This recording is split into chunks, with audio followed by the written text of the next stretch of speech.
আজ সকালে কোকিলের মিষ্টি ডাক শুনতে শুনতে মোটামুটি ৫টা নাগাদ ঘুমটা ভেঙে যায়। এত সুন্দর লাগছিল পরিবেশটা, যে কী বলবো। যাই হোক, তো আজ যেহেতু রবিবার ছুটির দিন, তো ব্রাশ ট্রাশ করে রেমুকে এই যে বিস্কিট খেতে দিলাম, আমিও খেয়েছি অবশ্য। তারপর বইটা ঝটপট পড়ে নিলাম। বই পড়া শেষে মা আমাকে মুড়ি খেতে দিয়েছিল। আর আজ যেহেতু মা বাবাও একসাথে খাবে, তো সেই জন্য মা জিজ্ঞেস করছিল আমি চা খাবো নাকি। আমি বললাম ঠিক আছে, আমার জন্য তাহলে করবে। তো মা চা দিয়েছিল। এবার মিষ্টি দিয়ে মুড়ি খাচ্ছি বলে চাটা যখন একটু খেয়ে দেখি তেমন কোনো টেস্ট লাগেনি। সেজন্য আবার অল্প মিষ্টি মেশালাম, মানে বাতাসা মেশালাম, চিনি দিইনি অবশ্য। তোর বাবা এই যে ঢ্যাঁড়স তুলে এনেছিল বাগান থেকে। মা তারপরে এই যে ঘাটে চাল ধুতে গেছে, আর আমি এখানে জবা ফুল একটা হয়েছিল সেটা এনে তুলতে গেছি। মানে বাকি দুটো মা তুলে এনেছে, আর একটা ছিল গাছে, মোট ৩টে। যাই হোক, তো বাকি আরও ফুলগুলো নিয়ে এসে রেখে দিলাম এখানে। মা এখানে ফ্রিজ থেকে মাছটা বার করে ধুচ্ছে জল দিয়ে, আর রেমু মুড়ি খেতে খেতে দেখছিল, জানো তো। বাবার ছাতাটা রোদে দিয়ে দিয়েছে, আর মা এখানে আনাজ কাটছে। তার বাবা আবার বাজার থেকে এসে মুড়ি খেতে বসে পড়েছে শসা দিয়ে। আর জামরুলগুলো মা বের করে রেখেছে সবার খাওয়ার জন্য, মাকেও মুড়ি বেড়ে দিলাম। তারপর মা বাবা মোটামুটি জামরুল কিছু নিয়েছে, আর আমি এখানে লাট সাহেব মধ্যে টেবিলে পা তুলে বসে আছি। তারপর আমার জন্য জামরুলগুলো ছিল, মা বললো সেগুলো খেয়ে নিবি। তো আমি সেটাই বসে বসে দেখছি আর খাচ্ছি একটা একটা করে। যাই হোক, ওদের বাড়িতে জানো তো গাছে আম পাড়তে উঠেছে, যেন চিন্তায় আছি কখন কোথায় আবার মানে ফেলে দেয় তার ঠিক নেই। যাই হোক, তো আজকের মেনুতে এই যে যা যা হয়েছে তার মধ্যে এই যে মাছ ভাজা হয়েছে, এটার জন্য আমার বেশ ভালো লাগছে না তো। ঘাটের দিকে গিয়ে যখন দেখি এই যে টিপলাল জবার গাছটা একটা ফুল হয়েছে, তারপর আর কি আমি তো নাচতে নাচতে ফুলটা তুলছি। কি যে খুশি লাগছে কি বলবো। তবে অসাবধান হলেই ঢিপ করে নিজেও পড়বো আর বোনও পড়বে। তারপরে যে দেখো আমি রান্নাঘরে বসেছিলাম, লক্ষ্য রেখে ওদের বাড়ির এই যে সে আকর্ষি ফেলে গাছের সরি মানে টালি ভেঙে ফেলেছে। সেসব বিষয়ে কোনো ভ্রুক্ষেপ নেই, আকর্ষি পড়ে গেছে সেই সব নিয়ে চিৎকার। তবে আমাদের বাড়ির আমগুলো সেটা দেখছিলাম, আর ওদের বাড়ির আম সে যে পড়েছে দেখো, বাবার গাড়ির কাছে গিয়ে পড়েছে। কুড়োয়নি, সেটা কবে কুড়োবে কখন কুড়োবে জানি না। যাই হোক, তোর এমন খিদে পাচ্ছিল সেই জন্য ঘুরঘুর করছিল বলে ওকে মুড়ি খেতে দিলাম। আর আমি খালি ভাবছি টালিটা যে এরকম ভেঙে ফেললো, কী করবে না করবে সেসব বিষয়ে কোনো আলোচনা নেই। যে যার তার দিব্যি আম পাড়তে ব্যস্ত। এতটা মন খারাপ লাগিয়েছে কি বলবো। আর মাকে গিয়ে বলে এসেছি রান্নাঘরে। বাবা এই যে ফিশারিদারকে গেছিলো, সেখান থেকে কলমি শাক তুলে এনেছে। আর এই যে এক জেঠিমা দেখো তাদের বাড়ির দাওয়ায় শুয়ে আছে, মানে ওষুধ খাইয়ে দিয়েছিল মনে হয় তার বাড়ির লোকজন, ঘুমের ওষুধ।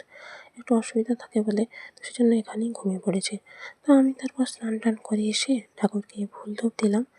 আর মনে মনে বলছি ঠাকুর এসব উটকো ঝামেলা থেকে না মুক্তি দাও, আর ভালো লাগে না। মানে কী যে একটা অবস্থা, বাবাকে আবার চাল সারাতে হবে।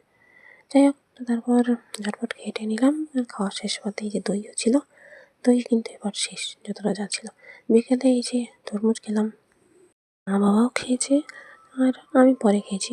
আমি এখানে দেখো জানলার ফাঁক দিয়ে উঁকিঝুঁকি মারছি, কী একটা অবস্থা। আমার জন্য মোট 4 টুকরো আছে।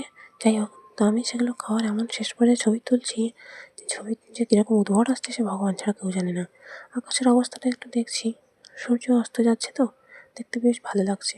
যাই হোক, তারপর একটা আমার ভিডিও করার ছিল, ভিডিও করার পরে এই গাছগুলো দেখছিলাম বেশ ফুল এসছে, আর পুঁই গাছগুলো মোটামুটি বড় হয়েছে।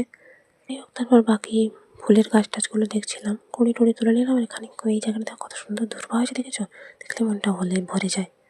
আমার কথাবার্তা যদি কোনো কিছু অস্পষ্ট শোনায় তাহলে প্লিজ মাফ করে দিও, হবে। আর এখানে সূর্যাস্তটা দেখো কী সুন্দর লাগছে দেখেছো, কোকিলের ডাক প্লাস এরকম একটা জায়গায় সূর্যাস্ত। তারপর আমি এখানে কারি পাতার ফলগুলো দেখছিলাম, এগুলো নেবো, সেই জন্য এগুলো একটা কাজে লাগবে, সেজন্য আমি সব একটা একটা করে তুলে নিচ্ছি। গাছটা আমার থেকেও যে পরিমাণ লম্বা হয়েছে মানে কি বলবো, এই কয়েকটা ফল পাড়তে আমার দম বেরিয়ে গেছে। তো ফলগুলো পাড়ছি, পকেটে করে রাখছি। তো অবশেষে সবগুলো ফল পাড়া শেষ হয়ে গেছে, এই যে পকেট পুরো ভর্তি হয়ে গেছে। এক আধটা হয়তো পাতাও ছেড়ে এসছে, মাকে বললো সেগুলো তরকারিতে দিয়ে দিতে। যাই হোক, তো আজও দেখলাম জুঁই গাছে একটা কুঁড়ি হয়েছে, আগামীকাল ফুটবে এই ফুলটা। তো সেটা নিয়ে নিলাম, নিয়ে নেওয়ার পর সবগুলো কুড়িয়ে এনে রেখে দিলাম। আর বাবা সেপাশে জামরুল পাড়ছিল, সেপাশে দরজা খুলেছিলাম, সেই জন্য চাবি এরকম বেঁধে রেখেছি। তো আবার জুঁই ফুলের কুঁড়ি পেলাম, জুঁই না বেলি ফুল, সেটাও রেখে দিলাম। আর এই যে জামরুলগুলো রেখে দিই, রেমুকে খেতে দিলাম। আর তারপর আদাটা থেতো করে চায়ের জলে দিয়ে দিয়েছি ভালো করে। এদিকে রেমু বাইরে বসে আছে, ওর কাছে আমি একটু হাত টাত নাড়ছি আর কি। তারপর আকাশে দেখলাম বেশ সুন্দর চাঁদ উঠেছে। চাঁদটা পরপর যখন বড় হয়ে যায় না ভালো লাগে না, ছোটো ছোটো থাকে না, দেখতে বেশ সুন্দর লাগে। ঠান্ডা ঠান্ডা একটা বাতাস হচ্ছে, দূরে মনে হয় কোথায় কোকিল ডেকে ডেকে বাড়ি ফিরছে। সুন্দর লাগছে। তারপর রেমন আছে, ওর সাথে একটু ছবি তুললাম, ভিডিও করলাম। আর এই যে দেখো বাটিতে এগুলো মোট হচ্ছে ফল, কিরকম সুন্দর দেখেছো? যাই হোক, তো ওগুলো একটু দেখার পরে আবার অনেকটা সময় পর চলে যাওয়ার পর একটু ছবি-টবি তুললাম চাঁদের সাথে। রেমুকে মুড়ি খেতে দিলাম সন্ধ্যেবেলা। এই যে চা হয়ে গেছে, আমরা সবাই ঝুড়ি ভাজা মুড়ি আর চা নিয়ে বসে পড়েছি। আমি এবার একটু আরাম করে চা খাচ্ছি আরকি। রাত্রিবেলা পড়াশোনা শেষে এই যে মোটামুটি সাধারণ খাবার-দাবার মা বেড়েছে, ভাত, তরকারি, মুড়ি, খেতে বসে পড়েছি। রিমকেও মা খেতে দিয়ে দিয়েছে। বাবা তখনও খেতে বসেনি, কারণ আমার কটা খাতা বাঁধছিল। এবার দেখো বাবার এরকম কেজিটা দেখে মনে হতেই পারে যে কাকু হোক বা জেঠু এরকম করেছে কেন? আসলে কি বলতো, বাবা না নিজেরটা কখনো ভাবে না, সবসময় আমাদেরটাই ভাবে। যাই হোক, তো খাওয়া-দাওয়া শেষে চাঁদের সাথে একটু ছবি-টবি তুলে ঘুরে শুয়ে পড়লাম। টাটা।